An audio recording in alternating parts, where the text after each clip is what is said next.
Look at these two scenarios. On the left, a worker manually digging through rocky terrain.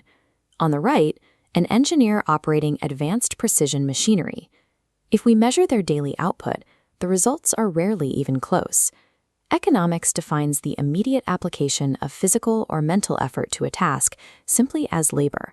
It is the raw sweat equity required to get a job started.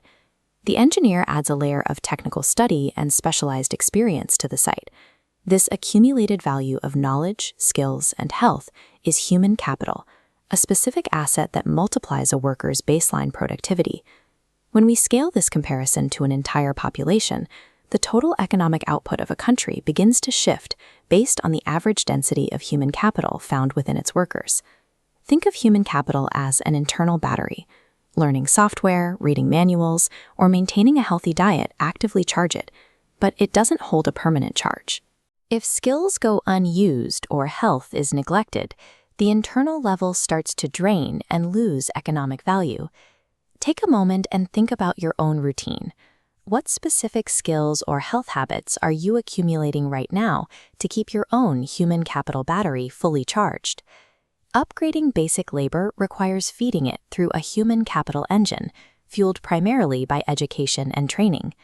When civil engineering students master structural design, they gain a productivity multiplier that allows them to build durable bridges and roads serving millions of people. But education is only half the equation. Consistent physical and mental health care is the equally critical input required to keep a workforce ready to perform every single day.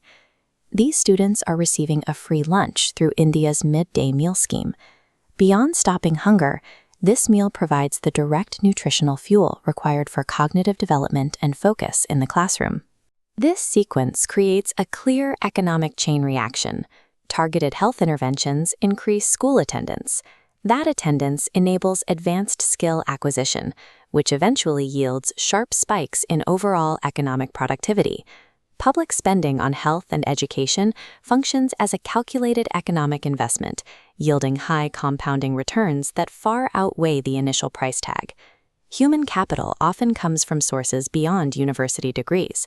Mastering a vocational trade, or even maintaining strict mental wellness, holds massive economic value.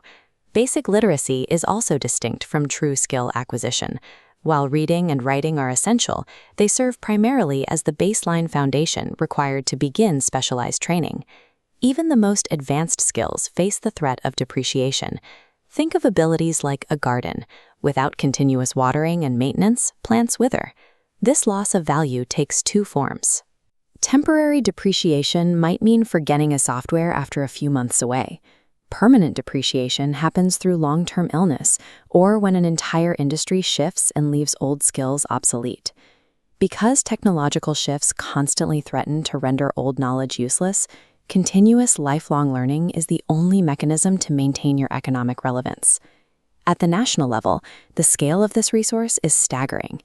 In India, roughly 65% of the population is currently under the age of 35.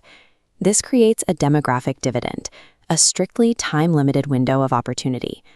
However, a large youth population alone cannot guarantee national wealth. Converting this raw potential into prosperity requires navigating heavy structural barriers, poverty, gender inequality, and severe regional disparities. These barriers create a cycle of underdevelopment. Poverty denies a person access to training, forcing them into low-skill labor. The resulting low wages then make it impossible to afford training for the next generation, trapping the entire family. Consider a brilliant student who drops out of school because their family cannot afford the fees. Beyond the individual loss, consider the macroeconomic impact of erasing that potential. What specific policy could help keep them in school? Cultural values also act as accelerators for productivity.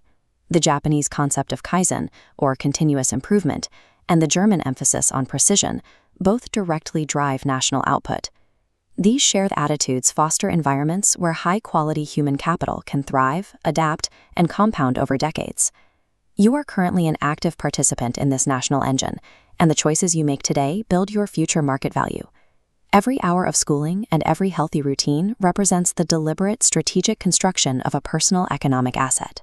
While basic physical labor builds the raw foundation of a society, the continuous, deliberate investment in human capital ultimately dictates both individual success and national prosperity.